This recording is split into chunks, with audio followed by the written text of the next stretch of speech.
C'est l'un des sujets qui déchaîne les passions en ces temps de rentrée politique aux États-Unis, celui des cyberattaques russes contre Washington. Les responsables des services de renseignement américains seront entendus aujourd'hui par les sénateurs. Leur conviction, c'est que Moscou est bien derrière le piratage des serveurs du Parti démocrate.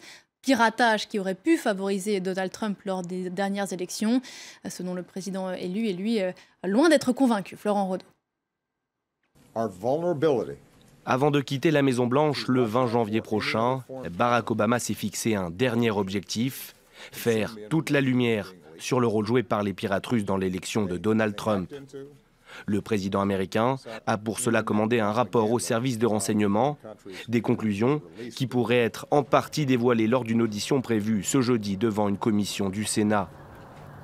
Pour le sénateur de l'Arizona John McCain, à l'origine de cette audition, cela ne fait pas l'ombre d'un doute.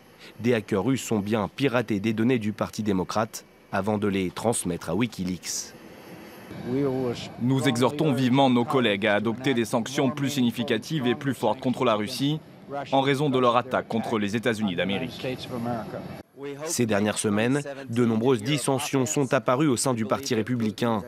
D'un côté, des sénateurs comme John McCain et Lindsey Graham.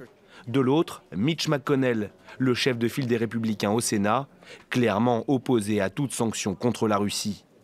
Ce jeudi au Congrès seront notamment interrogés Michael Rogers, le directeur de la NSA, et James Clapper, qui coordonne 17 agences de renseignement.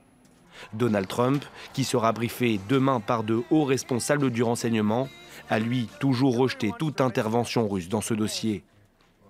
Barack Obama n'a en tout cas pas attendu les conclusions du rapport et a expulsé 35 diplomates russes la semaine dernière. Une bien maigre consolation pour John McCain, pour qui l'intervention des hackers russes n'est rien d'autre qu'un acte de guerre.